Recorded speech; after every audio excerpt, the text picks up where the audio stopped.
നമസ്കാരം. തെരഞ്ഞെടുപ്പിലൊരുങ്ങുന്ന തൃക്കലമുള എന്ന കാരക്കൽ ന്യൂസിന്റെ ഈ പ്രോഗ്രാമിലേക്ക് ഏവർക്കും സ്വാഗതം.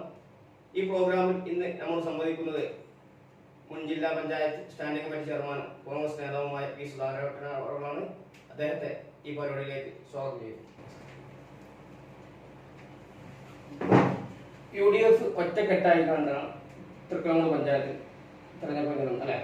തീർച്ചയായും ഇത്തവണ മുൻപൊരിക്കലും ഇല്ലാത്ത വിധത്തിലുള്ള ഐക്യത്തോടു കൂടിയാണ് UDF തൃക്കലങ്ങോട് ഗ്രാമപഞ്ചായത്ത് തെരഞ്ഞെടുപ്പ് നേരിടുന്നത്. തൃക്കലങ്ങോട് പഞ്ചായത്തിൽ മാത്രമല്ല കേരള സംസ്ഥാനത്ത് മൊത്തത്തിൽ ഒറ്റക്കെട്ടായുള്ള ഒരു പ്രവർത്തനമാണ് UDF കാഴ്ചവെക്കുന്നത്. മലപ്പുറം ജില്ലയെ സംബന്ധിച്ചിടത്തോളം കേവലം 2 പഞ്ചായത്തുകളിൽ മാത്രമാണ്, പൊന്മുണ്ടത്തും കരുവാരക്കുണ്ടിലും മാത്രമാണ് UDF തലത്തിലുള്ള ഒരു സംവിധാനങ്ങൾ ഉറപ്പുവരുത്താൻ സാധിക്കാത്തത്. അതും അവസാന ഘട്ടത്തിൽ പിൻവലിക്കാനുള്ള അവസാന ദിവസത്തിന് മുൻപായി തന്നെ പരിഹരിക്കാൻ പറ്റും എന്നുള്ള നിലയിൽ അതിനുവേണ്ടിയുള്ള ശക്തമായ പ്രവർത്തനം UDF നടത്തിക്കൊണ്ടിരിക്കുകയാണ്.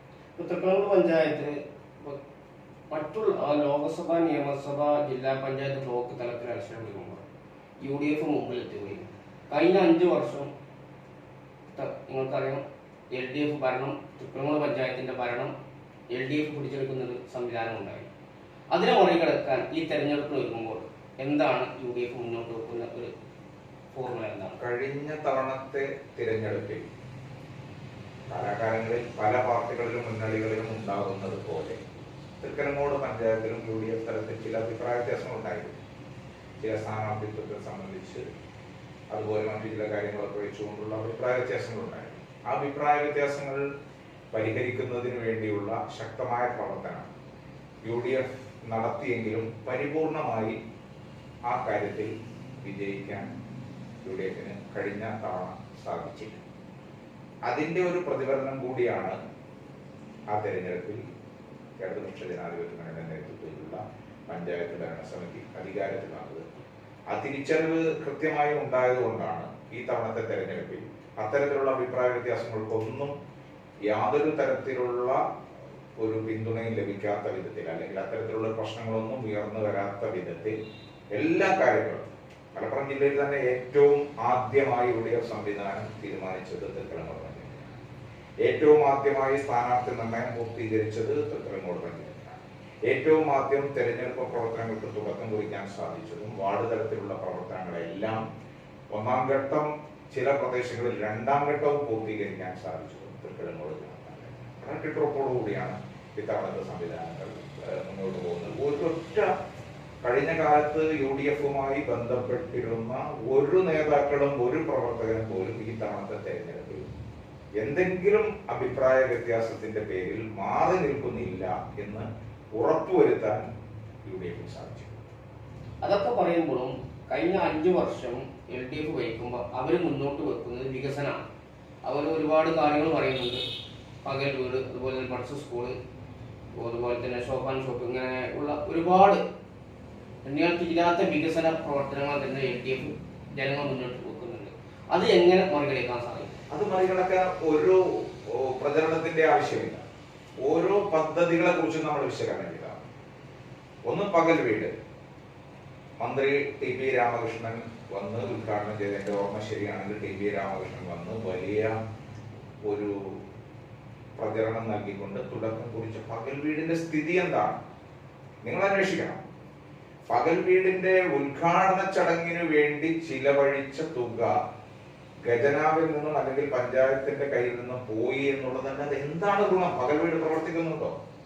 കൃത്യതയോടുകൂടിയുള്ള പ്രവർത്തനമോ സംവിധാനമോ അവിടെ ഉണ്ടോ? അതുപോലെയുള്ള നിരവധി പദ്ധതികൾ. ലൈബ്രറി എന്താ സ്ഥിതി? കാരകുന്നൽ ലൈബ്രറി തുടങ്ങി. വിപണന കേന്ദ്രം കുടുംബശ്രീയുടെ ആഭിമുഖ്യത്തിൽ പുലത്ത് നടത്തുന്നു എന്ന് പറയാൻ എന്താണ് അതിന്റെ സ്ഥിതി? കൈമാറ്റക്കട നടത്തുന്നു എന്ന് പറയുന്നു. 3-4 തവണ ഉദ്ഘാടനം പോലെ പ്രചരണം നടത്തി പത്രങ്ങളിൽ കൊടുത്തു. ഈ തെരഞ്ഞെടുപ്പിന്റെ തൊട്ട് മുന്നോടിയായി ഒരു ദിവസം പ്രവർത്തിപ്പിച്ച് കൈമാറ്റക്കട നടത്തുന്നതായി വ്യാപകമായ പ്രചരണം ഉണ്ടായി. എന്നോടടക്കം ജില്ലാ പഞ്ചായത്തിൽ വരുന്ന ആളുകൾ ഇതൊരു വലിയ സംഭവമായി എന്നോട് അടക്കം അന്വേഷിച്ചിട്ടുണ്ട്. പിന്നീട് ഞാൻ അതിന്റെ കാര്യങ്ങളിലേക്ക് കടന്നു വന്നപ്പോഴാണ് പ്രചരണപരമായല്ലാതെ ഇവിടത്തെ സാധാരണ ജനങ്ങൾക്ക് ആ പദ്ധതി വിഭാവനം ചെയ്യുന്ന തരത്തിലുള്ള കാര്യങ്ങളിൽ ഒരു 10% പ്രാവർത്തികമാക്കാൻ ഈ ഭരണസമിതിക്ക് കഴിഞ്ഞിട്ടുണ്ടോ എന്നുള്ളതാണ് വിലയിരുത്തേണ്ടത്. വികസന പ്രവർത്തനങ്ങൾ പത്രങ്ങളിലൂടെ നടത്തിയാൽ പോരാ.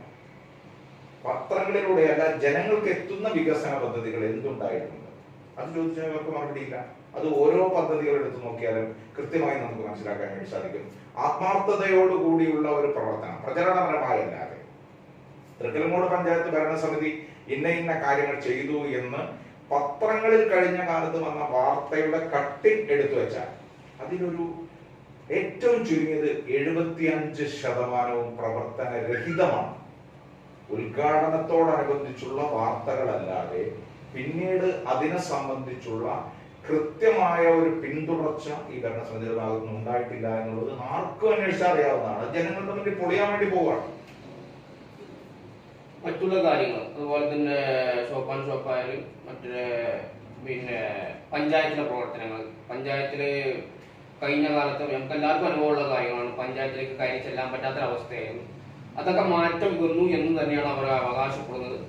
ഒരു പരിധിവരെ സത്യം തോന്നുന്നു. അതിനെ സംബന്ധിച്ചൊക്കെ എങ്ങനെയാണ്?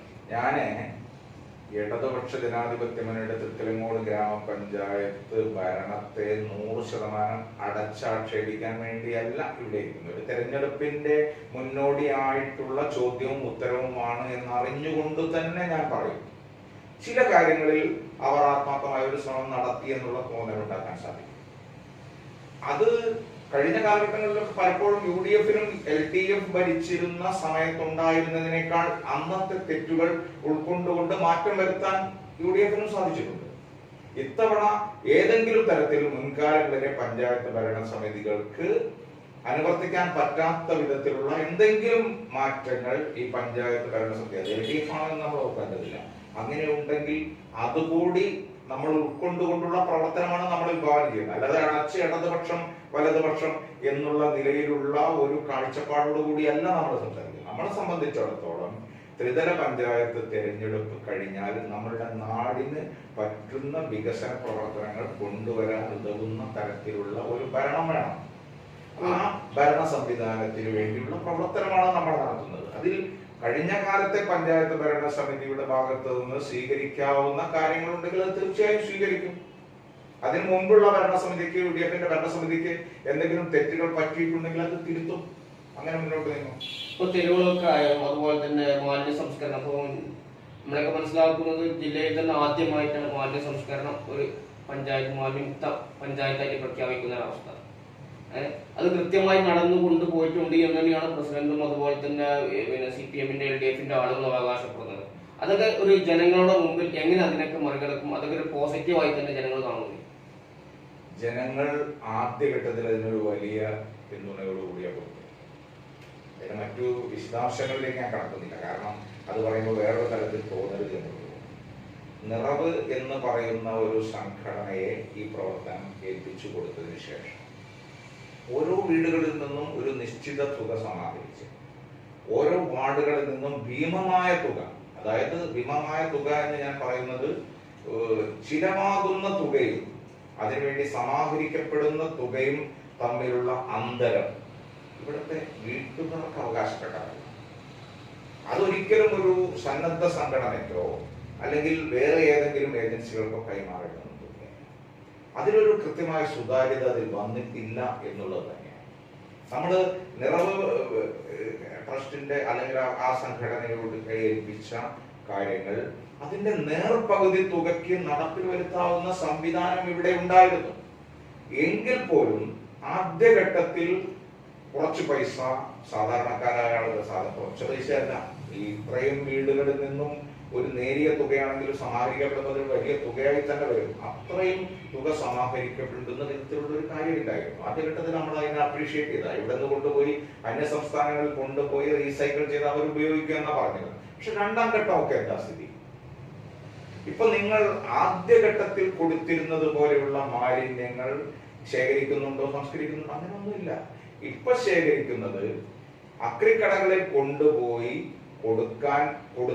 കൊടുത്താൽ ആ സംഘടനയ്ക്കോ അല്ലെങ്കിൽ നടപ്പിൽ വരുത്തുന്ന ആളുകൾക്കോ സാമ്പത്തിക ലാഭം ഉണ്ടാക്കാവുന്ന അല്ലെങ്കിൽ ലാഭമോ നഷ്ടമോ ഇല്ലാതെ പ്രവർത്തിക്കാവുന്ന തരത്തിലുള്ള സാധനങ്ങൾ മാത്രമാണ് ശേഖരിക്കപ്പെടുന്നത്. എന്തെങ്കിലും ചെറിയ വൃത്തിഹീനമായ അല്ലെങ്കിൽ കുറച്ച് ചളിയായ അതുപോലെയുള്ള പ്ലാസ്റ്റിക് ഉൽപ്പന്നങ്ങൾ പോലും എടുക്കുന്നില്ല. അതൊക്കെ നമ്മൾ കഴുകി കൊടുക്കണം. അതായത് എടുക്കുന്ന ഏജൻസിക്ക് നേരെ അക്രിക്കടകളിലേക്ക് കൊണ്ടുപോയി വിറ്റ് കാശാക്കാൻ പറ്റുന്ന സാധനങ്ങൾ മാത്രം ശേഖരിക്കുന്ന തരത്തിലേക്ക് അത് തരം താണോ എന്നുള്ള ആക്ഷേപം നാട്ടുകാരുടെ എല്ലാവരുടെയും മുന്നിലുണ്ട്.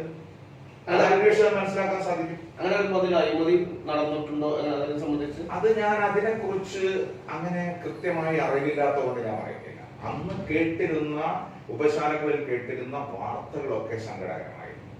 അതായത് പഞ്ചായത്ത് ഭരണസമിതിയുടെ ഒരു ബാനർ, പഞ്ചായത്ത് എന്ന് പറഞ്ഞ ഒരു ഗവൺമെന്റ് ഏജൻസിയെ പോലെയാണ് ജനങ്ങൾ കാണുന്നത്. ത്രിതല പഞ്ചായത്ത് കേരള ഗവൺമെന്റ് പോലെ തന്നെ തൃക്കലങ്ങോട് പഞ്ചായത്തിന്റെ ഗവൺമെന്റ് ആണ് ഗ്രാമപഞ്ചായത്ത്.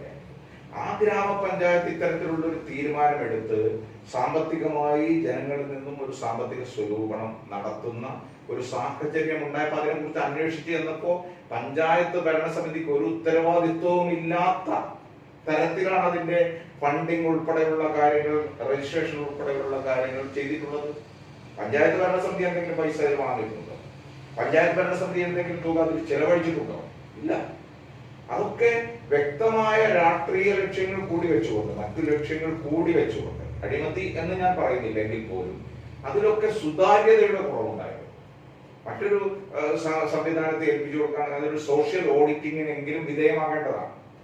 സോഷ്യൽ ഓഡിറ്റിങ്ങിന് മറ്റു ഗവൺമെന്റ് ഓഡിറ്റർമാരില്ലെങ്കിലും ഇത്തരത്തിലുള്ള കാര്യങ്ങളിൽ സോഷ്യൽ ഓഡിറ്റിങ്ങിനെങ്കിലും ഉള്ള സംവിധാനമില്ലാതെ പഞ്ചായത്ത് ഭരണസമിതിയുടെ ഒരു മാർഗനിർദ്ദേശങ്ങൾ പ്രകാരം എന്ന് ധരിപ്പിച്ചുകൊണ്ട് എത്രയും ലക്ഷക്കണക്കിന് രൂപ ഈ മാലിന്യ സംസ്കരണത്തിന് വേണ്ടി ശേഖരിച്ച് അതിന്റെ പകുതി പോലും ചെലവഴിക്കാത്ത ഒരു കാര്യത്തിന് വേണ്ടിയാണ് ഇത് ശേഖരിക്കുന്നത്.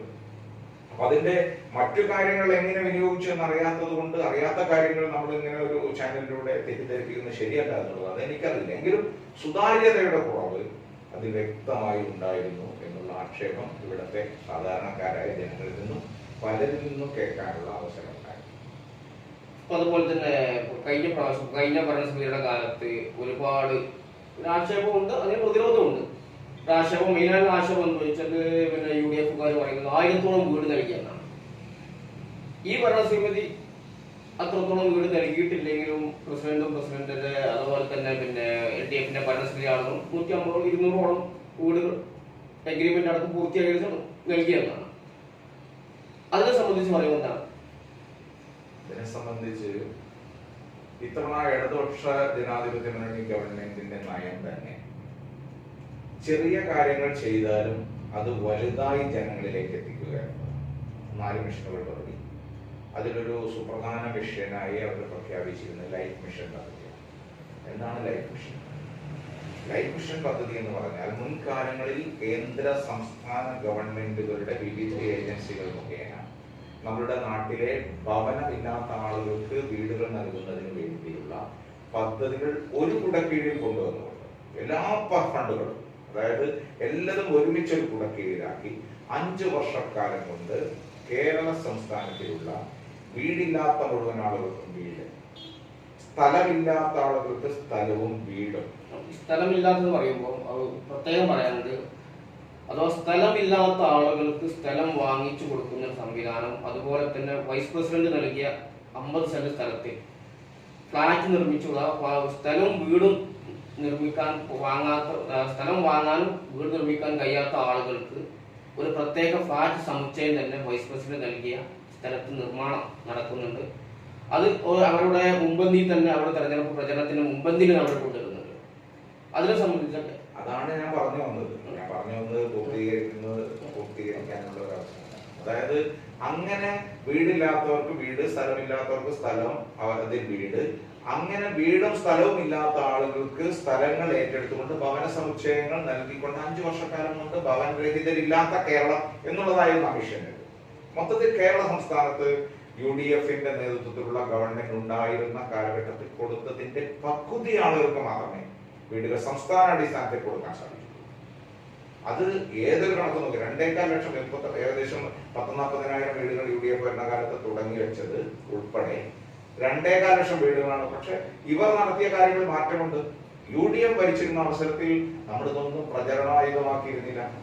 ഇവിടെ എവിടെയെങ്കിലും ഒരു വീട് കൊടുത്തത് പൊട്ടിഘോഷിക്കപ്പെട്ടതായി ആരെങ്കിലും കണ്ടിട്ടുണ്ടോ? ഇല്ല. അതൊരു ഗവൺമെന്റിന്റെ ഉത്തരവാദിത്തമാണ്. ആ ഉത്തരവാദിത്വം നിറവേറ്റുന്നതിന്റെ ഭാഗമായി നടക്കുന്ന വികസന പ്രവർത്തനങ്ങൾ ആ തരത്തിലേ നമ്മൾ കണ്ടിട്ടുള്ളൂ. ഇപ്പൊ ലൈഫ് മിഷൻ പദ്ധതി വന്നപ്പോ ഏറ്റവും പ്രധാനപ്പെട്ട കാര്യം എന്ന് പറഞ്ഞാൽ പ്രഖ്യാപനത്തിനാണ് 30 ലക്ഷം രൂപ ചെലവഴിച്ചത്. പ്രഖ്യാപനത്തിന്റെ 2.25 ലക്ഷം വീടുകൾ നൽകി എന്ന് പറഞ്ഞ പ്രഖ്യാപനം നടത്തുന്നതിന്റെ പരിപാടിക്ക് വേണ്ടി 30 ലക്ഷം രൂപ സംസ്ഥാന സർക്കാർ ചെലവഴിച്ചു. മറിച്ച് മുൻകാലങ്ങളിൽ അതില്ല.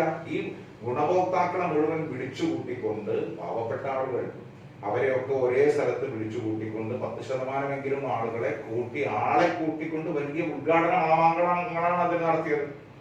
ഏറ്റവും ഒരു ചെറിയ അവനവന് താമസിക്കാൻ ഒരു സൗകര്യമില്ലാത്ത പ്രദേശത്ത് ഏറ്റവും ചുരുങ്ങിയ സൗകര്യങ്ങളോട് കൂടിയുള്ള ഒരു വീടിന് വേണ്ടി ഗവൺമെന്റ് കൊടുക്കുന്ന നാമമാത്രമായ തുക അതൊരു വലിയ പ്രചരണത്തിന് വേണ്ടി ഉപയോഗിച്ചിരിക്കുകയാണ്. തൃക്കലങ്കോട് പഞ്ചായത്തിന് സമാനമായ സ്ഥിതിയാണ്.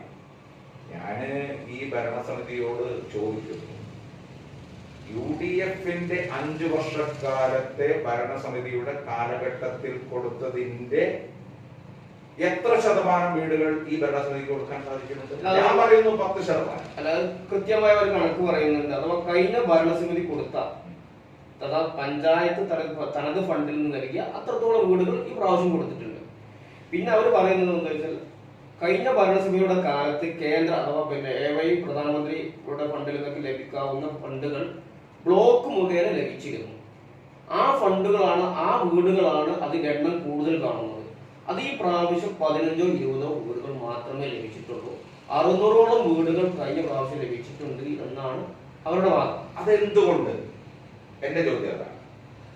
എന്തുകൊണ്ട് മമ്പാട് ഗ്രാമപഞ്ചായത്തിന്, കരുവാരക്കുണ്ട് ഗ്രാമപഞ്ചായത്തിന്, വണ്ടൂർ ഗ്രാമപഞ്ചായത്തിന് അതുപോലെയുള്ള സമാനമായ പഞ്ചായത്തുകൾക്ക് സമാഹരിക്കാൻ പറ്റുന്ന തുക തൃക്കലങ്കോട് പഞ്ചായത്തിനെ കൊണ്ട് സമാഹരിക്കാൻ? അത് തന്നെയാണ് നമ്മളുടെ ചോദ്യം. ഞാൻ പറയട്ടെ, ബ്ലോക്ക് തലത്തിൽ ഇതിനാവശ്യമായ ഫണ്ടുകളുണ്ട്, ജില്ലാ തലത്തിൽ ആവശ്യമായ ഫണ്ടുകളുണ്ട്. കൃത്യമായി ചെയ്തു കഴിഞ്ഞാൽ അത് കൊടുക്കുന്നതാണ്. ഞാൻ ജില്ലാ പഞ്ചായത്തിലെ സ്റ്റാൻഡിംഗ് കമ്മിറ്റി ചെയർമാൻ എന്നുള്ള നിലയിൽ കഴിഞ്ഞ മാർച്ച് ആദ്യവാരത്തിൽ വീടുകൾ സ്ഥലത്തിന് വേണ്ടി വന്ന പഞ്ചായത്തുകളാണ് ഈ 3. ഏകദേശം 3 പഞ്ചായത്തുകൾക്കും 1.5 കോടി രൂപ വീതം നമുക്ക് കൊടുക്കാൻ വേണ്ടി സാധിച്ചിട്ടുണ്ട്. അത് അവർ പറയുന്നത് എന്ന് വെച്ചാല് ബ്ലോക്ക് പഞ്ചായത്ത്, ജില്ലാ പഞ്ചായത്ത് UDF ഭരിക്കുന്ന സംവിധാനം. ഈ UDF ഭരിക്കുന്ന സംവിധാനത്തിലേക്ക് നീക്കി കൊടുക്കുന്നു. അഥവാ കഴിഞ്ഞ പ്രാവശ്യം UDF ആയിരുന്നു തൃക്കലങ്കോട് ഭരിച്ചിരുന്നത്. ആ സമയത്ത് വണ്ടൂർ ബ്ലോക്ക് പഞ്ചായത്തിൽ നിന്ന് അങ്ങനെ സംവിധാനം കിട്ടിയിട്ടുണ്ട്. ഈ പ്രാവശ്യം ഇവിടെ LDF ആണ്, അവിടെ UDF ആണ്. അത് ഈ ഭരണസമിതിക്ക് അങ്ങനെ തോന്നിയതിൽ നമുക്ക് വലിയ അത്ഭുതമൊന്നുമില്ല. കാരണം എന്താ വെച്ചാൽ അവനവൻ ചെയ്യുന്ന പ്രവൃത്തികൾക്കനുസരിച്ചാണല്ലോ, എന്റെ സ്വഭാവത്തിനനുസരിച്ചാണ് ഞാൻ വിലയിരുത്തുക. തൃക്കലങ്കോട് ഗ്രാമപഞ്ചായത്തിനെ സംബന്ധിച്ചിടത്തോളം അത്തരത്തിലുള്ള ഒരു സമീപനമാകും. അതായത് രാഷ്ട്രീയം നോക്കി UDFന്റെ മെമ്പർമാരുള്ളിടത്ത് കുറച്ചു കൊടുത്ത് മറ്റു മേഖലകളിൽ കൂടുതൽ കൊടുത്തുള്ള സംവിധാനമാണ്. മലപ്പുറം ജില്ലാ പഞ്ചായത്തിനെ സംബന്ധിച്ചിടത്തോളം അത്തരത്തിലുള്ള ഒരു പ്രശ്നമേ ഇല്ല. അവിടെ ചെന്ന് അന്വേഷിച്ചു നോക്കി അറിയാം. പൊന്നാനി ഭാഗത്ത് ഉള്ള പല പഞ്ചായത്തുകളിലും ഇടതുപക്ഷം ഭരിക്കുന്ന പഞ്ചായത്തുകളിലേക്ക് ഇതേപോലെ 1 കോടിയും 2 കോടിയും നമ്മൾ കൊടുത്തിട്ടുണ്ട്. രാഷ്ട്രീയത്തിന്റെ വിവേചനമില്ല. അവസാന ഘട്ടത്തിൽ ഈ ഒരു 1.5 മാസം മുമ്പ് ലൈഫ് പദ്ധതിക്ക് വേണ്ടി കിട്ടിയ മലപ്പുറം ജില്ലയിലെ മൊത്തം അപേക്ഷകൾ നമ്മൾ ക്രോഡീകരിച്ച് ശേഖരിച്ചുകൊണ്ട് ഓരോന്നിനും ഒരു മാനദണ്ഡം നിശ്ചയിച്ചിട്ടാണ് കൊടുത്തത്. ഏത് പഞ്ചായത്താ നോക്കിയിട്ടില്ല, ഏത് ഭരണസമിതിയാ നോക്കിയിട്ടില്ല, എടുത്ത് നോക്കിയാൽ അറിയാം. അങ്ങനെ അത്തരത്തിലുള്ള ഒരു വിവേചനവും ജില്ലാ പഞ്ചായത്തിന്റെ ഭാഗത്തുനിന്നുണ്ടായിട്ടില്ല എന്ന് എനിക്ക് അർത്ഥശങ്കയ്ക്കിടയില്ലാത്ത വിധം പറയാൻ പറ്റില്ല. അത് പ്രൂവ് ചെയ്യാൻ കേന്ദ്ര സർക്കാരിന്റെ പദ്ധതി നിലവിലുണ്ട്. എന്താണ് അതിന്റെ അവസ്ഥ? ഈ പ്രധാനമന്ത്രി യോജന പദ്ധതി വീട് നിർമ്മാണത്തിന് കൊടുക്കുന്ന അത്രത്തോളം വീടുകൾ ഈ പ്രാവശ്യം വന്നിട്ടില്ല എന്നാണ് അവര് പറയുന്നത്. ഇത് ഗവൺമെന്റ് തലത്തിൽ, കേന്ദ്ര ഗവൺമെന്റ് തലത്തിൽ കിട്ടാനുള്ള തുകകൾ കിട്ടിയോ എന്ന് എന്നെ സംബന്ധിച്ചിടത്തോളം അറിയില്ല. അത് വാങ്ങിയെടുക്കേണ്ടത് സംസ്ഥാന സർക്കാരിന്റെ കഴിവാണ്. അല്ല, ആ പദ്ധതി കേന്ദ്ര സർക്കാരിന്റെ ഉള്ളിൽ ഉണ്ടെങ്കിലല്ലേ സംസ്ഥാന സർക്കാരിനെ കിട്ടുള്ളൂ. ഏത് പദ്ധതി ഉണ്ടെങ്കിലും പ്രധാനമന്ത്രി ഇന്ദിരാഗാന്ധി യോജന പദ്ധതികളൊക്കെ ഉണ്ടായിരുന്നു. വീട് നിർമ്മാണത്തിന് പാവപ്പെട്ട ആളുകൾക്ക് വീട് നിർമ്മാണത്തിന് ഫണ്ട് കൊടുക്കുന്നത്. ആ UDF ഭരിച്ചിരുന്ന ആ കാലത്ത് കേന്ദ്ര സർക്കാരിന് അങ്ങനെ പദ്ധതി ഉണ്ടായിരുന്നു. ഇവിടെ UDF സംവിധാനവും നിലനിർത്തി BJP ആണെങ്കിലും BJPയുടെ അല്ലെങ്കിൽ ആ സർക്കാരിന്റെ ഫണ്ട് വിനിയോഗത്തിൽ പാവപ്പെട്ടവർക്ക് വീട് നൽകാൻ ഒരു പദ്ധതി അന്ന് അവരുടെ അടുത്തുണ്ടായിരുന്നു. ഇന്ന് അവരത് മാറ്റി വെച്ചിട്ടുണ്ടെങ്കിൽ അത് നമ്മുടെ സംസ്ഥാന സർക്കാരിനെയോ അല്ലെങ്കിൽ പഞ്ചായത്ത് ഭരണസമിതിയെ കുറ്റപ്പെടുത്തുന്നതിന്റെ അർത്ഥം അങ്ങനെയല്ല അതിനെ കാണേണ്ടത്. അതിനെ കാണേണ്ടത് ഇപ്പൊ നമ്മളുടെ ലൈഫ് പദ്ധതി എന്നുള്ള ഒറ്റ പദ്ധതിയാക്കി മാറ്റിയത് കൊണ്ട് കേന്ദ്ര ഗവൺമെന്റിന്റെ ചില മാർഗനിർദ്ദേശങ്ങൾ ഉണ്ടാകും. ആ മാർഗനിർദ്ദേശങ്ങൾക്ക് അനുസരിച്ച് കൊടുക്കാൻ ലൈഫ് പദ്ധതിയിൽ ഉണ്ടാക്കിയ മാനദണ്ഡങ്ങൾ തടസ്സമാണെങ്കിൽ ചിലപ്പോൾ ഉണ്ടാവാം. കേന്ദ്ര ഗവൺമെന്റ് തലത്തിലുള്ള നയങ്ങളും സംസ്ഥാന ഗവൺമെന്റ് തരത്തിലുള്ള നയങ്ങളും അല്ലെങ്കിൽ നിയമങ്ങളുമായിട്ടുള്ള ചില തരത്തിലുള്ള പരസ്പര പൂരകമല്ലാത്ത കാര്യങ്ങളുണ്ടെങ്കിൽ ഗവൺമെന്റ് എന്താ ചെയ്യേണ്ടത്? ഗവൺമെന്റ് ചെയ്യേണ്ടത് കൃത്യമായും ലൈഫ് പദ്ധതിയിൽ കൊണ്ടുവരാൻ പറ്റുന്ന ഫണ്ടുകൾ സമാഹരിച്ച് അത് കൊടുക്കണം. മറ്റു കേന്ദ്ര ഏജൻസികളിൽ നിന്നും ലഭ്യമാകേണ്ടുന്ന ഫണ്ടുകൾ എന്തെങ്കിലും നിയമക്കുരുക്കിന്റെ അടിസ്ഥാനത്തിൽ നമുക്ക് ലഭ്യമാകുന്നില്ലെങ്കിൽ അത് വേറൊരു സംവിധാനത്തിൽ ആ പേരിലെങ്കിലും കൊടുക്കാനുള്ള സംവിധാനം ഒരുക്കുകയാണ് ഗവൺമെന്റ് വേണ്ടത്. അല്ലാതെ ഒരു ഗവൺമെന്റുകൾ തമ്മിലുള്ള ഒരു യുദ്ധം നടത്തി നമുക്ക് കിട്ടേണ്ടുന്ന ആനുകൂല്യങ്ങൾ നിഷേധിക്കപ്പെടുന്ന സാഹചര്യങ്ങളൊക്കെ ഉണ്ടാകും. ഒരു ഗവൺമെന്റിനും കേന്ദ്ര ഗവൺമെന്റിനാണെങ്കിലും സംസ്ഥാന ഗവൺമെന്റിനാണെങ്കിലും കൃത്യമായ മാർഗനിർദ്ദേശങ്ങൾ അനുസരിച്ച് കൊടുക്കേണ്ടുന്ന തുക കൊടുക്കാതിരിക്കാൻ സാധിക്കില്ല, നിഷേധിക്കാൻ സാധിക്കില്ല. നിയമപരമായ തടസ്സമുണ്ടെങ്കിൽ അതിനാവശ്യമായ ഭേദഗതികൾ വരുത്തേണ്ടത് ഗവൺമെന്റാണ്, അത് വാങ്ങിയെടുക്കേണ്ടത് ഗവൺമെന്റാണ്. അല്ല, അത് ഫണ്ട് നൽകുമ്പോൾ അത് ഓരോ ഡിപ്പാർട്ട്മെന്റ് ബേസിലല്ലേ അത് പാസ്സാക്കുക. അതായത് പൊതുവായി ഓരോ ഫണ്ടുകളും ലഭ്യമാക്കുന്നതിനുള്ള ഒരു മാർഗനിർദ്ദേശങ്ങളുണ്ട്. ഓരോ സംസ്ഥാനത്തിന്റെയും ജനസംഖ്യയും അവിടുത്തെ പ്രാദേശിക വികസനത്തിന്റെ പോരായ്മകളും എല്ലാം എടുത്തുകൊണ്ടാണ് പദ്ധതികൾ ഓരോന്നും ആവിഷ്കരിക്കാറ്. അപ്പൊ നമുക്ക് ജില്ലാ പഞ്ചായത്തിനും ഗ്രാമപഞ്ചായത്തിനും ഒക്കെ ഫണ്ടുകൾ കിട്ടുന്നത് അതാത് ഭാഗത്തുള്ള ജനസംഖ്യാനുപാതികമായുള്ള ഫണ്ടുകളാണ്. അത് കൃത്യമായി കിട്ടിക്കൊണ്ടേയിരിക്കും. അതെങ്ങനെ വിനിയോഗിക്കണം എന്നുള്ളത് നമ്മളാണ് തീരുമാനിക്കുന്നത്, അവരുടെ മാർഗനിർദ്ദേശങ്ങൾക്കനുസരിച്ച്. അതെ, കേന്ദ്ര ഗവൺമെന്റ് 100% പെർഫെക്റ്റ് എന്നല്ല ഞാൻ പറഞ്ഞത്. കേന്ദ്ര ഗവൺമെന്റിന്റെ നയങ്ങളിൽ വളരെ വലിയ പാളിച്ചകൾ പല കാര്യങ്ങളിലുണ്ട്. അത്തരത്തിലുള്ള പാളിച്ചകൾ ഉണ്ടെങ്കിൽ നമ്മൾ വേണ്ടത് കൂട്ടായി അതിനെതിരായുള്ള ഒരു സമരമോ അല്ലെങ്കിൽ അതുപോലെയുള്ള കാര്യങ്ങളോ വേണ്ടത്. നമ്മളുടെ ജില്ലയിലുള്ള മറ്റു പഞ്ചായത്തുകൾ ലൈഫ് പദ്ധതിയിൽ കൊണ്ടുവന്നതിന്റെ പകുതി പോലും തൃക്കലങ്ങോട് ഗ്രാമപഞ്ചായത്തിൽ ഉണ്ടാക്കാൻ സാധിച്ചില്ല. അവിടെയും കേന്ദ്രം തന്നെയല്ലേ, സംസ്ഥാനം തന്നെയല്ലേ, UDF ജില്ലാ പഞ്ചായത്ത് അവിടെ തന്നെ ഭരിക്കുന്നതല്ലേ. ഇടതുപക്ഷത്തിന്റെ മുന്നണിയുടെ നേതൃത്വത്തിലുള്ള ഗ്രാമപഞ്ചായത്തുകളിലും UDFന്റെ നേതൃത്വത്തിലുള്ള പഞ്ചായത്തുകളിലും ഫണ്ടുകൾ സമാഹരിച്ച് നടത്തിയതിന്റെ പകുതി പോലും ഇവിടെ ചെയ്യാൻ പറ്റില്ല എന്നുള്ളതാണ്. പഞ്ചായത്ത് എടുക്കുമ്പോ നമ്മൾ തനത് ഫണ്ടിൽ നിന്നാണ് പഞ്ചായത്തിൽ വയ്ക്കുന്നത്. ഈ തനത് ഫണ്ടിൽ നിന്ന് അതിന് പര്യാപ്തമായ ഫണ്ട് തനത് ഫണ്ടിൽ നിന്നല്ല ചെലവാക്കുന്നത് എന്നാണ് എന്റെ കാര്യം. തനത് ഫണ്ടിൽ നിന്നല്ല ചെലവാക്കുന്നത്. പ്രോജക്ട് ബേസ് ആയിക്കൊണ്ട് ലൈഫ് പദ്ധതിക്ക് ഇത്ര രൂപ പദ്ധതിയിൽ നിന്നും നീക്കി വെക്കണം. ഗ്രാമപഞ്ചായത്ത് നിശ്ചിത തുക നീക്കി വെക്കണം, ബ്ലോക്ക് പഞ്ചായത്ത് നിശ്ചിത തുക നീക്കി വെക്കണം, ജില്ലാ പഞ്ചായത്ത് നിശ്ചിത തുക നീക്കി വെക്കണം. തനത് ഫണ്ടിൽ നിന്നല്ല നീക്കി വെക്കേണ്ടത്. തനത് ഫണ്ടിൽ നിന്നല്ല നീക്കി വെക്കേണ്ടത്. തനത് ഫണ്ട് ഉണ്ടെങ്കിൽ അഡീഷണൽ ആയിക്കൊണ്ട് ഈ കാര്യങ്ങൾക്ക് വേണ്ടി നമുക്ക് വിനിയോഗിക്കാം. പദ്ധതികൾ ഉണ്ടാക്കിക്കൊണ്ട് പദ്ധതി നിർവഹണത്തിന്റെ ഭാഗമായി തനത് ഫണ്ട് കൂടി കൂട്ടിച്ചേർത്തുകൊണ്ട് ഈ പദ്ധതിയിൽ ഉപയോഗിക്കാമെന്നേ ഉള്ളൂ. തനത് ഫണ്ടിൽ നിന്ന് മാത്രമല്ല പദ്ധതികൾക്ക് വേണ്ടി ഫണ്ട് നീക്കുക, ഫണ്ടിൽ നിന്നാണ് നീക്കുക. മറ്റുള്ള കാര്യങ്ങളാണെങ്കിലും മറ്റുള്ള പഞ്ചായത്തിന്റെ മൊത്തത്തിലുള്ള വികസനം കാര്യങ്ങളൊക്കെ എങ്ങനെ വിലയിരുത്തണം? മൊത്തത്തിലുള്ള വികസന കാര്യങ്ങൾ എന്ന് പറഞ്ഞാല് എനിക്ക് ഗ്രാമപഞ്ചായത്ത് തലത്തിലുള്ള 100% വികസന കാര്യങ്ങളെ കുറിച്ച് എനിക്ക് സത്യത്തിൽ അറിയില്ല. അറിയാത്ത കാര്യങ്ങൾ പറഞ്ഞിട്ട് കാര്യമില്ല. ജില്ലാ പഞ്ചായത്തിൽ നിന്നും നമ്മൾ നേടിയെടുക്കേണ്ടുന്ന പല കാര്യങ്ങളിലും ഇവിടെ കുറെ കുറവ് വന്നിട്ടുണ്ട് എന്നുള്ള അഭിപ്രായം. പിന്നെ ഒക്കെ ഒരു പൊളിറ്റിക്കലൈസ് ചെയ്തുകൊണ്ടാണ് ഇവിടെ കാര്യങ്ങൾ പോകുന്നത്. ഇപ്പൊ തൃക്കലങ്ങോട് ഗ്രാമപഞ്ചായത്തിനെ സംബന്ധിച്ചിടത്തോളം എല്ലായിടത്തും പഞ്ചായത്ത് പ്രസിഡന്റ് അനുവദിച്ചാന്ന് പറയുന്നത് ശ്രദ്ധിച്ചിട്ടുണ്ടാവുമെന്ന് ഞാൻ കരുതുന്നു. ഓരോ വാർഡുകളിലും 23 വാർഡുകളിലും പഞ്ചായത്ത് പ്രസിഡന്റ് അനുവദിച്ച ഫണ്ടുകൾ എന്ന് പറഞ്ഞിട്ടാണ് ഫ്ലക്സ് ബോർഡുകൾ പൊതിയിട്ടുള്ളത്. അങ്ങനെയാണോ? അങ്ങനെയാണെങ്കിൽ ഏകദേശം കഴിഞ്ഞ ഭരണസമിതിയുടെ കാലഘട്ടത്തിൽ ഒരു 10 കോടിയോളം ഏകദേശം തുക, ഏകദേശം അത് ഏറ്റക്കുറച്ചിലുകൾ ഉണ്ടാകാം, ജില്ലാ പഞ്ചായത്തിൽ നിന്ന് അനുവദിച്ചിട്ടുണ്ട്. ആ പദ്ധതികളെങ്കിലും ജില്ലാ പഞ്ചായത്ത് പ്രസിഡന്റ് കൊടുത്തത് എന്ന് പറയാൻ ഒരു ബാധ്യസ്ഥല്ലേ. ആമയൂരിൽ പ്രൈമറി ഹെൽത്ത് സെന്ററിന് 10 ലക്ഷം രൂപ ജില്ലാ പഞ്ചായത്തിൽ നിന്നും അനുവദിച്ചു. 10 ലക്ഷം രൂപ അനുവദിച്ച് അതിന്റെ പ്രവർത്തനം നമ്മളൊക്കെ പൂർണ്ണ പിന്തുണ കൊടുത്ത. ആമയൂരിൽ നമ്മളുടെ നാട്ടിലൊരു പദ്ധതി വരിക എന്ന് പറഞ്ഞപ്പോൾ നമുക്കത് സന്തോഷം. അതിന്റെ പ്രവൃത്തി പൂർത്തീകരിച്ചു. ആരറിഞ്ഞു? ഒരാൾ പോലും അറിഞ്ഞില്ല. രാഷ്ട്രീയമായി അവിടെയുള്ള ആളുകൾക്ക് അവിടെ പോലും രാഷ്ട്രീയ ചേരിതിരിവുണ്ടാക്കാനും അതിന്റെ പിൻഭാഗത്ത് താമസിക്കുന്ന UDF-കാരാണ് എന്നുള്ള ഒറ്റ കാരണം കൊണ്ട് അവർക്ക് പ്രയാസങ്ങൾ ഉണ്ടാക്കുന്ന തരത്തിലുള്ള സമീപനമാണ് ഈ പഞ്ചായത്ത് ഭരണസമിതി എടുത്തത്. ജില്ലാ പഞ്ചായത്ത് പ്രസിഡന്റ് ശ്രീ AP ഉണ്ണികൃഷ്ണൻ ഉൾപ്പെടെയുള്ള, ഞാൻ ഉൾപ്പെടെയുള്ള, വൈസ് പ്രസിഡന്റ് ഉൾപ്പെടെയുള്ള ആളുകൾ പോലും അവിടെ ഇടപെട്ടതിന്റെ അടിസ്ഥാനത്തിലാണ് ഇത്രയെങ്കിലും സൗകര്യപ്രദമായ വിധത്തിൽ അത് ആ സംവിധാനം അവിടെ പൂർത്തീകരിക്കാൻ സാധിച്ചത്. എന്നിട്ട് പ്രവൃത്തി ഉദ്ഘാടനത്തിന് അവിടെയുള്ള UDF-ന്റെ ജനപ്രതിനിധികളെ പോലും പങ്കെടുപ്പിക്കാതെ, ജില്ലാ പഞ്ചായത്തിനെ ഒരു കാര്യങ്ങൾ പോലും അറിയിക്കാതെ, പ്രധാന തുക നൽകിയ ജില്ലാ പഞ്ചായത്ത് മെമ്പറെ പോലും, ഇടതുപക്ഷ മുന്നണിയുടെ ബാനറിൽ ജയിച്ച മെമ്പറെ പോലും ഒരു പരിധി വരെ നോക്കുകുത്തിയാക്കിക്കൊണ്ട് അത് പഞ്ചായത്തിൻ്റെതാക്കി മാറ്റാനുള്ള പരിശ്രമമാണ് അവിടെ നടന്നത്. നിങ്ങൾ ചെന്ന് പരിശോധിച്ചാൽ അറിയാം. അതിന്റെ ഈ ശിലാഫലകത്തിൽ പോലും മലപ്പുറം ജില്ലാ പഞ്ചായത്ത് കൊടുത്ത തുകയെ കുറിച്ച് മെൻഷൻ ചെയ്യുന്നില്ല. ജില്ലാ പഞ്ചായത്തിന്റെ ഫണ്ട് ഉപയോഗിച്ചുകൊണ്ട് നടപ്പിൽ വരുത്തിയ ആ പദ്ധതി അവിടെ ചെന്ന് പിന്നീട് ഒരാൾ പരിശോധിച്ചാൽ ജില്ലാ പഞ്ചായത്തിന് ഒരു പങ്കുമില്ലാതെ തൃക്കലങ്ങോട് ഗ്രാമപഞ്ചായത്ത് മാത്രം ചെലവഴിച്ചത് പോലെയുള്ള ലിഖിതങ്ങളാണ് അവിടെ ശിലാഫലകത്തിൽ പോലും രേഖപ്പെടുത്തിയിട്ടുള്ളത്. അതാണ് പൊതുവായ തൃക്കലങ്ങോട് പഞ്ചായത്തിന്റെ പരാജയമായി ഞാൻ കാണുന്നത്.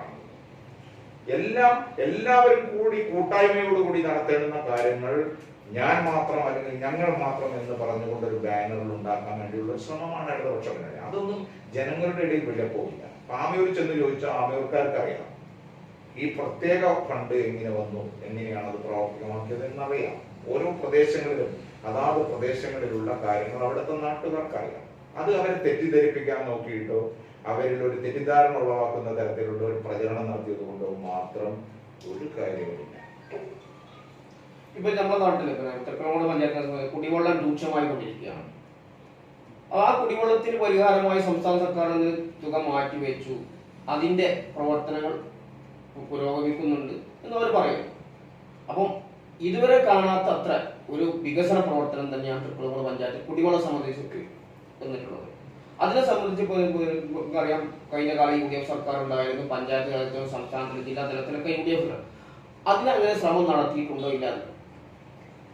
തൃക്കലങ്ങോട് ഗ്രാമപഞ്ചായത്തിനെയും പോരൂർ ഗ്രാമപഞ്ചായത്തിനെയും എടവണ്ണ ഗ്രാമപഞ്ചായത്തിനെയും ഉൾപ്പെടുത്തിക്കൊണ്ട് നമ്മളൊരു വലിയ കുടിവെള്ള പദ്ധതിക്ക് വളരെ നേരത്തെ മുതൽ ശ്രമം നടത്തി. UDF-ന്റെ ഭരണസമിതിയുടെ കാലഘട്ടത്തിൽ തന്നെ ശ്രമം നടത്തി. എടവണ്ണ ശാലയാർ പുഴയിൽ നിന്നും ശുദ്ധജലം സംസ്കരിച്ചു കൊണ്ടുവന്ന് ഈ പ്രദേശങ്ങളിൽ വിതരണം ചെയ്യാനുള്ള ഒരു ബൃഹത്തായ പദ്ധതിയായിരുന്നു ഉണ്ടായിരുന്നത്. ആ പദ്ധതി നടപ്പിൽ വരുത്താൻ വേണ്ടിയുള്ള എല്ലാ ശ്രമങ്ങളും എസ്റ്റിമേറ്റും കാര്യങ്ങളും ഒക്കെ നടത്തി അതിന്റെ ഏകദേശം 40 കോടിയോളം രൂപ ചിലവ് വരുമെന്ന് പ്രതീക്ഷിച്ച് അതിനുള്ള തുക വകയിരുത്താൻ വേണ്ടിയുള്ള ശ്രമങ്ങൾ നടത്തിക്കൊണ്ടിരിക്കുന്ന സമയത്താണ് ഇടതുപക്ഷ ജനാധിപത്യ മുന്നണി കേരള സംസ്ഥാനത്ത് അധികാരത്തിൽ വന്നത്. അപ്പൊ അന്നുണ്ടായിരുന്ന ഫയലുകൾ വെച്ചുകൊണ്ട് ബജറ്റിൽ ഒരു ടോക്കൺ പ്രൊവിഷൻ, ചെറിയൊരു നാമമാത്രമായ തുകയാണ് ടോക്കൺ പ്രൊവിഷൻ. 100 രൂപ ടോക്കൺ വെച്ചാൽ ഒരു ചുരുങ്ങിയത് ഒരു 10 ലക്ഷം കോടി രൂപയുടെ അല്ലെങ്കിൽ 5 ലക്ഷം കോടി രൂപയുടെ അല്ലെങ്കിൽ 1 ലക്ഷം കോടി രൂപയുടെ ഒക്കെ പ്രവൃത്തികളുണ്ടാവും. പക്ഷെ അത് പ്രാവർത്തികമായി സംസ്ഥാനത്ത് നടപ്പിൽ വരുന്നത് അതിന്റെ 5%, 10% മാത്രമാണ്. അത്രേ കഴിയുള്ളൂ. കലാകാലങ്ങളിൽ അങ്ങനെയാണ്. പക്ഷെ ഇടതുപക്ഷ ജനാധിപത്യ മുന്നണി അധികാരത്തിൽ വന്നപ്പോൾ നമ്മൾ UDF-ന്റെ ഗവൺമെന്റ് ഉണ്ടാക്കി വെച്ച ഫയൽ മുഖേന, അല്ലാതെ ഒറ്റ ദിവസം കൊണ്ടൊന്നും നടക്കില്ലല്ലോ. പ്രാഥമികമായ അന്വേഷണമൊക്കെ നടത്തി കുടിവെള്ള പദ്ധതി, ഇവിടുത്തെ പ്രദേശ രൂക്ഷമായ കുടിവെള്ള പദ്ധതിയുടെ കാര്യങ്ങളെല്ലാം നടപ്പിൽ വരുത്തുന്നതിന് വേണ്ടി ഒരു പദ്ധതി ആവിഷ്കരിക്കണം. ആ കൊണ്ടുവന്ന ടോക്കൺ പ്രൊവിഷൻ വെച്ചുകൊണ്ടാണ് അന്ന് തൃക്കലങ്ങോട് ഗ്രാമപഞ്ചായത്ത് 5 വർഷം മുമ്പാണ്, 4.5 വർഷം മുമ്പാണ് തൃക്കലങ്ങോട് ഗ്രാമപഞ്ചായത്തിൽ ഏറ്റവും ചുരുങ്ങിയത് ഒരു 100ഓളം ഫ്ലക്സ് ബോർഡുകൾ തൃക്കലങ്ങോട് പഞ്ചായത്തിന്റെ കുടിവെള്ള പ്രശ്നം പരിഹരിക്കുന്നതിന് വേണ്ടി ഫണ്ട് അനുവദിച്ച കേരള ഗവൺമെന്റിന് അഭിവാദ്യങ്ങൾ എന്ന് പറഞ്ഞുകൊണ്ട് മുഖ്യമന്ത്രി പിണറായി വിജയന്റെയും അതേപോലെ ധനകാര്യമന്ത്രി തോമസ് ഐസക്കിന്റെയും തൃക്കലങ്ങോട് ഗ്രാമപഞ്ചായത്തിന്റെ പ്രസിഡന്റ് കോയ മാസ്റ്ററുടെയും വികസന സ്റ്റാൻഡിംഗ് കമ്മിറ്റി ചെയർമാന്റേതും ഉൾപ്പെടെയുള്ള ഫോട്ടോ വെച്ചുകൊണ്ട് തൃക്കലങ്ങോട് പഞ്ചായത്തിന്റെ വിവിധ ഭാഗങ്ങളിൽ ഫ്ലക്സ് ബോർഡുകൾ നിരത്തി. 4.5 വർഷത്തിന് ശേഷം എന്താണ് അതിന്റെ സ്ഥിതി? അല്ല, അതിന് ശേഷം പ്രഖ്യാപനത്തിന് ശേഷം നമ്മൾ വ്യക്തമായി കാണേണ്ടത് 2 പ്രളയം അതുപോലെ ബുദ്ധിമുട്ടുകളൊക്കെ വന്നു. അതിന്റെ കാരണത്താൽ അത് കുറച്ച് വൈകി എന്നല്ലാതെ അതിന്റെ പ്രവർത്തനങ്ങൾ ഇപ്പോൾ നടക്കുന്നുണ്ട് എന്ന് തന്നെയാണ്. 4.5 വർഷക്കാലം എന്ന് പറഞ്ഞാൽ ഒരു ഗവൺമെന്റിന്റെ കാലാവധിയാണ്. മുൻകാലത്തെ ഗവൺമെന്റ് തുടങ്ങി വെച്ച ഒരു പദ്ധതി, ഫണ്ട് അലോട്ട്മെന്റ് ഒഴിച്ച് ബാക്കിയുള്ള കാര്യങ്ങൾ മുഴുവൻ നടത്തി വെച്ച ഒരു പദ്ധതി 4.5 വർഷക്കാലം പിന്നിടുമ്പോഴും പ്രളയത്തിന്റെയും അല്ലെങ്കിൽ വരൾച്ചയുടെയും കാര്യം പറഞ്ഞുകൊണ്ട് നീക്കിവെക്കുന്നത് ഭൂഷണമാണ്. എന്താണ് അതിൽ അടിസ്ഥാനമുള്ളത്? ഒരു പ്രളയം കൂടി വന്നു, കേരളത്തിൽ ജനങ്ങൾക്ക് വെള്ളം കുടിക്കാണ്ട്, അതിനുള്ള പദ്ധതി. രണ്ടു തമ്മിൽ എന്താണ് ബന്ധം? രണ്ടു തമ്മിൽ യാതൊരു നിലയിലുള്ള ബന്ധവുമില്ല. നടക്കേണ്ടുന്ന കാര്യങ്ങൾ നടക്കണ്ടേ? ഒരു ഭാഗത്ത് പ്രളയം വന്നു എന്നുള്ളത് കൊണ്ട് മറുഭാഗത്ത് നടക്കേണ്ടുന്ന വികസന പ്രവർത്തനങ്ങളിൽ ശ്രദ്ധ കേന്ദ്രീകരിച്ചില്ല എന്നാണല്ലോ അതിന്റെ അർത്ഥം. രണ്ടും കൂടി ഒരുമിച്ച് ശ്രദ്ധിക്കേണ്ടതാണ്. പ്രളയം വന്നാൽ അതിൽ മൂലം വന്നിരിക്കുന്ന പ്രയാസങ്ങൾ അതിജീവിക്കാനുള്ള പ്രവർത്തനങ്ങൾ നടത്തണം. തെക്കലങ്ങോട് പഞ്ചായത്തിൽ അതിന്റെ പ്രവർത്തനങ്ങൾ ഇപ്പോൾ നടന്നുകൊണ്ടിരിക്കുന്നുണ്ട്. 60 സെന്റ് സ്ഥലം അതിന് ആമയൂർ കണ്ടെത്തി. അതുപോലെ തന്നെ മറ്റൊരു 2 ടാങ്ക് ആവശ്യമാണ്. എളങ്കൂർ ഭാഗത്തേക്കും തൃക്കലങ്ങോട് ഭാഗത്ത് 2 ടാങ്ക് ആവശ്യമാണ്. അതിന് ഭൂമകുളത്ത് അതിന്റെ സന്നാഹങ്ങൾ ഒരുങ്ങിക്കൊണ്ടിരിക്കുന്നു എന്നൊക്കെ അതിന്റെ റിപ്പോർട്ടിൽ കാണുന്നുണ്ട്. അത് എത്രത്തോളം വാസ്തവമുണ്ട് എന്ന് എനിക്കറിയില്ല. അറിയാതെ നമ്മൾ പറയുന്നത് ശരിയല്ല. എന്തൊക്കെയാണെങ്കിലും വളരെ ഒരു അലസത ആ കാര്യത്തിൽ പഞ്ചായത്ത് ഭരണസമിതിയുടെ ഭാഗത്ത് ഉണ്ടായിട്ടുണ്ട്, ഗവൺമെന്റിന്റെ ഭാഗത്ത് ഉണ്ടായിട്ടുണ്ട്. വളരെയധികം അലസതയുണ്ടായി. അലസത എന്ന് പറയുന്നത് ഒരു കൊല്ലം കൊണ്ട് നടപ്പിൽ വരുത്തേണ്ടുന്ന പദ്ധതി 5 വർഷം നീളുന്നത് ഒരു നിലയിലും ശരിയല്ല. ഒരു പദ്ധതി, കുടിവെള്ള പദ്ധതിക്ക് വേണ്ടി നമ്മൾ 1-2 സ്ഥലങ്ങൾ ഏറ്റെടുത്തു എന്നുള്ളത് കൊണ്ട് ആ പദ്ധതി പ്രാവർത്തികമാക്കുന്നതിനുള്ള നടപടിയാകാൻ പറ്റില്ലല്ലോ. ഇപ്പോ ലൈഫ് പദ്ധതി നേരത്തെ നമ്മൾ സൂചിപ്പിച്ചു. തെലങ്കോട് ഗ്രാമപഞ്ചായത്ത് 30 സെന്റ് സ്ഥലം വാങ്ങിയിട്ടുണ്ട്. മാർക്കറ്റിലേക്കാൾ വലിയ കൂടിയ വിലക്കാണ് ഇവിടെ മരാത്നാണി ഭാഗത്ത് വാങ്ങിയത് എന്നുള്ള ആക്ഷേപം പലരും പറയുന്നു. അത് ചിലപ്പോ അങ്ങനെ ഒരു സൗകര്യപ്രദമായ സ്ഥലത്തിന് വേണ്ടി ചിലപ്പോൾ വില കൂട്ടി കൊടുക്കേണ്ടി വന്നിരിക്കുക. അതിന്റെ സാമ്പത്തിക വശങ്ങളിലേക്കല്ല ഞാൻ പോകുന്നത്. പഞ്ചായത്ത് വൈസ് പ്രസിഡന്റ് കുറച്ച് സ്ഥലം കൊടുത്തു, നല്ല കാര്യമാണ്. നമ്മളതിനെ അപ്രീഷിയേറ്റ് ചെയ്തു. അവരെ അഭിനന്ദിക്കുന്ന ചടങ്ങിൽ ഞാനും പങ്കെടുത്താണ്. ജില്ലാ പഞ്ചായത്തിന്റെ റോസ് ലോഞ്ചിൽ വെച്ച് നടത്തിയ പരിപാടി എനിക്ക് വളരെ സന്തോഷം തോന്നിയ കാര്യമാണ്. അതായത് സ്വന്തം അത്തരത്തിലുള്ള ഒരു സഹായം ചെയ്തു കൊടുത്തു എന്ന് പറഞ്ഞാൽ വളരെ നല്ല മാതൃകാപരമായ കാര്യം. അതൊരു മാർക്സിസ്റ്റ് കാര്യം ചെയ്തു എന്നുള്ളത് കൊണ്ട് അതിനെ ഞാൻ കുറച്ച് കാണുന്നില്ല. അത് നല്ല കാര്യമാണ്. പക്ഷേ അതിനുശേഷം എന്തുണ്ടായി? അവിടെ വീട് കൊടുക്കാനും വീടുകൾ അനുവദിക്കാനുമുള്ള നടപടികൾ ഉണ്ടാകട്ടെ. അല്ലെങ്കിൽ ഫ്ലാറ്റ് സമുച്ചയത്തിന് വേണ്ടിയുള്ള സംവിധാനങ്ങൾ ഈ പഞ്ചായത്ത് ഭരണസമിതിക്ക് എന്ത് മുന്നോട്ട് നീങ്ങാൻ ഒന്നും സാധിച്ചിട്ടില്ല എന്നുള്ള സത്യം. പദ്ധതി വരുന്നതിന് മുമ്പേ ഒരു ചുറ്റുമതിലിന് വേണ്ടി 5 ലക്ഷമോ 10 ലക്ഷമോ 20 ലക്ഷമോ ഒരു വർക്കുണ്ടാക്കാൻ പദ്ധതി ചെലവഴിച്ചു എന്ന് കാണിക്കാൻ വേണ്ടി ഉണ്ടാക്കിയതൊന്നും ഒരു കാര്യമില്ല. വീടുകൾ ഉണ്ടായിട്ടാണ് മതിലുകൾ വരേണ്ടത്. മതിലുകൾക്ക് വേണ്ടിയുള്ള പൈസയല്ല ആദ്യം ചെലവഴിക്കുന്നത്. ഇവിടെ വികസനത്തിന് വേണ്ടിയുള്ള ഒരു മുൻഗണനാ ക്രമം നിശ്ചയിക്കുന്നത് തെലങ്കോട് പഞ്ചായത്ത് അമ്പേറ്റ കാര്യമാണ്. നേരെ മറിച്ച് 10 ലക്ഷമോ 15 ലക്ഷമോ രൂപ അവിടെ പേലപ്പുറത്ത് ഒരു 3 പേർക്ക് വീട് വെച്ചു കൊടുക്കാനുള്ള പദ്ധതി ആവിഷ്കരിച്ചിരുന്നെങ്കിൽ നമ്മൾ അതിനെ സ്വാഗതം ചെയ്യും. അതിനു പകരം സ്വപ്ന ലോകത്തിരുന്നു കൊണ്ട് ഈ ഗവൺമെന്റ് അത്തരത്തിലുള്ള കാര്യങ്ങളിലൊന്നും കടന്നു പോകാൻ പോകുമെന്ന് ഞാൻ പ്രതീക്ഷിക്കുന്നില്ല. കാരണം സാമ്പത്തികമായുള്ള വളരെ അരാജകത്വത്തിലാണ് ഗവൺമെന്റ്. ആ ഒരു അവസരത്തിൽ നമ്മൾ ഉദ്ദേശിക്കുന്ന തരത്തിൽ ഇവർ നല്ല ഉദ്ദേശത്തിലാണ് കാത്തു നിൽക്കുന്നതെങ്കിലും അതൊന്നും പ്രാവർത്തികമാക്കാൻ വരുന്ന 6 മാസക്കാലത്തെ കാലാവധിക്കുള്ളിൽ ഈ ഗവൺമെന്റിന് ഒന്നും ചെയ്യാൻ സാധ്യമാവില്ല എന്നുള്ളത് ഉറപ്പാണ്. അപ്പോ ഇവർ കൊണ്ടുവന്നു എന്ന് പറയുന്ന ഈ വികസന പ്രവർത്തനങ്ങൾ ഒന്നും പൂർത്തീകരിക്കാനോ തുടക്കം കുറിക്കാൻ പോലും സാധിക്കാതെ ഇപ്പൊ പറയുന്നത് മുഴുവൻ ഈ പഞ്ചായത്ത് തിരഞ്ഞെടുപ്പിന്റെ മുന്നോടിയായി കാലാകാലങ്ങളിൽ ഇടതുപക്ഷ മുന്നണി ചെയ്യുന്നത് പോലെ ജനങ്ങളെ തെറ്റിദ്ധരിപ്പിക്കുന്നതിന് വേണ്ടിയുള്ള പ്രചരണങ്ങൾ മാത്രമായി അതിനെ പ്രത്യക്ഷത്തിൽ കാണാൻ സാധ്യമാകും. ഈ ഇലക്ഷൻ നേരിടുമ്പോൾ അവസാനമായി ഇലക്ഷൻ നേരിടുമ്പോൾ ഇപ്പം 5 വർഷത്തെ വികസന പ്രവർത്തനമാണ് LDF പറയാനുള്ളത്. UDF സംബന്ധിച്ചിടത്തോളം അവരുടെ തെറ്റുകുറ്റങ്ങൾ. അതിനപ്പുറം നമ്മൾ ജനങ്ങളിലേക്ക് മുന്നോട്ട് വെക്കുന്ന ആശയങ്ങൾ, ആദർശങ്ങൾ അല്ലെങ്കിൽ പഞ്ചായത്തിൽ നടപ്പിലാക്കാൻ പോകുന്ന കാര്യങ്ങൾ എന്തൊക്കെയാണ്? ഇപ്പൊ തൃക്കലങ്ങോട് പഞ്ചായത്തിനെ സംബന്ധിച്ചിടത്തോളം കഴിഞ്ഞ 3 തെരഞ്ഞെടുപ്പ് 2 തെരഞ്ഞെടുപ്പിലെങ്കിലും പൂർണ്ണമായി എനിക്ക് പങ്കെടുക്കാൻ സാധിച്ചിരുന്നു. കാരണം ഞാൻ ഈ മേഖലയിലല്ലാത്ത ഒരു പ്രദേശത്ത് ജില്ലാ പഞ്ചായത്തിലേക്ക് മത്സരിച്ചു എന്നുള്ളത് കൊണ്ട് നമുക്ക് പൂർണ്ണമായി ഇവിടെ ശ്രദ്ധിക്കാൻ സാധിച്ചിരുന്നു. ഇത്തവണ നമ്മൾ അതിനൊരു കൃത്യമായ ഏകോപനം ഉണ്ടാക്കിയിട്ടുണ്ട്. നമ്മളുടെ ഒരു വികസന മുൻഗണനാ ക്രമം ഒക്കെ നിശ്ചയിക്കാൻ വേണ്ടി പോകുന്നുണ്ട്. എന്തായാലും അടിസ്ഥാന വർഗങ്ങളുടെ, പ്രത്യേകിച്ചും ജില്ലാ പഞ്ചായത്ത് പ്രസിഡന്റായിരുന്ന ശ്രീ എ പി ഉണ്ണികൃഷ്ണന്റെ ജില്ലാ പഞ്ചായത്ത് ഡിവിഷനിലേക്ക് മത്സരിക്കുമ്പോൾ ജില്ലാ പഞ്ചായത്ത് ഫണ്ടുകളിലുള്ള ഒരു വലിയ കുതിച്ചുചാട്ടം നമ്മൾ ഈ 5 വർഷം പ്രതീക്ഷിക്കുന്നു. അതിന് കഴിയുന്ന ഒരു വ്യക്തിയാണ് അദ്ദേഹം. അപ്പോൾ പട്ടികജാതി കോളനികളിലുള്ള അടിസ്ഥാന സൗകര്യങ്ങൾ വർദ്ധിപ്പിക്കുന്നതിന് വേണ്ടി എല്ലാ ദളിത് കോളനികളിലും ആവശ്യമായ സൗകര്യങ്ങൾ, കുടിവെള്ളമാണെങ്കിലും സുരക്ഷിതമായി താമസിക്കുവാനുള്ള സൗകര്യമാണെങ്കിലും ഭവന സുരക്ഷ ഉൾപ്പെടെയുള്ള കാര്യങ്ങൾ 100% കോളനികളിലും നടപ്പിൽ വരുത്താൻ വേണ്ടിയുള്ള വളരെ ആത്മാർത്ഥമായ ശ്രമം നമ്മൾ നടത്തുന്നതിൽ വിജയം കൈവരിക്കാൻ സാധിക്കും. പിന്നെ തെക്കനങ്ങോട് പഞ്ചായത്തിന്റെ വിവിധ ഭാഗങ്ങളിൽ സഞ്ചരിച്ചപ്പോൾ നമുക്ക് കിട്ടുന്ന പ്രശ്നം എന്ന് പറഞ്ഞാൽ ചില അംഗൻവാടികൾക്കൊന്നും സ്ഥലം ലഭ്യമാകാത്തതുണ്ട് എന്നുള്ള പ്രയാസങ്ങളുണ്ട്. അതൊക്കെ പരിഹരിച്ചുകൊണ്ട് ചാലങ്കാവ് അത്തരത്തിലുള്ള ഒരു കാര്യമുണ്ട്, വിലപ്പുറത്തുണ്ട് എന്ന് തോന്നുന്നു. പുതിയതായി അംഗൻവാടികൾ അനുവദിക്കപ്പെടേണ്ടുന്ന ചില സ്ഥലങ്ങളുണ്ട്.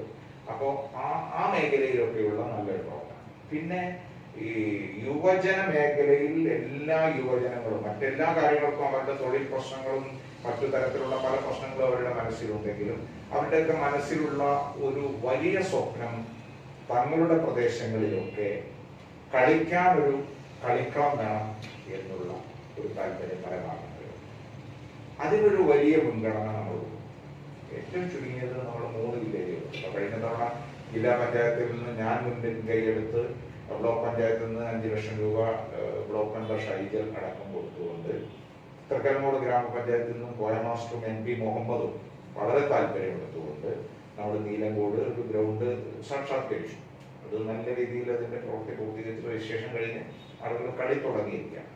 അതൊക്കെ അവിടെ വലിയ യുവജനങ്ങളുടെ രാഷ്ട്രീയത്തിന് അതീതമായ വലിയൊരു സന്തോഷം ഉണ്ടാക്കി. അതാണ് നമ്മൾ ലക്ഷ്യം കാണുന്നത്. രാഷ്ട്രീയം രണ്ടാമത്തെ വിഷയമാണ്. വികസന പ്രവർത്തനങ്ങൾ മുന്നിട്ടിറങ്ങുമ്പോൾ UDFന്റെ മനസ്സിലുള്ള കാഴ്ചപ്പാട് ഈ വികസന പ്രവർത്തനങ്ങൾ കണ്ടുകൊണ്ട് എല്ലാവരും UDFിലേക്ക് വരണം എന്നുള്ള രീതിയിൽ മാത്രം സങ്കുചിതമായി നമ്മൾ ചിന്തിക്കുന്നില്ല. പൊതുവായി നടക്കുന്ന വികസന പ്രവർത്തനങ്ങൾ UDF ആണെങ്കിലും LDF ആണെങ്കിലും നമ്മളുടെ നാട്ടുകാരാണ്, നമ്മളുടെ വീട്ടുകാരാണ്, നമ്മളുടെ കൂട്ടുകാരാണ്. അവർക്ക് മനസ്സിന് സന്തോഷം നൽകുന്ന വികസന പ്രവർത്തനങ്ങൾക്ക് പ്രാധാന്യം നൽകും.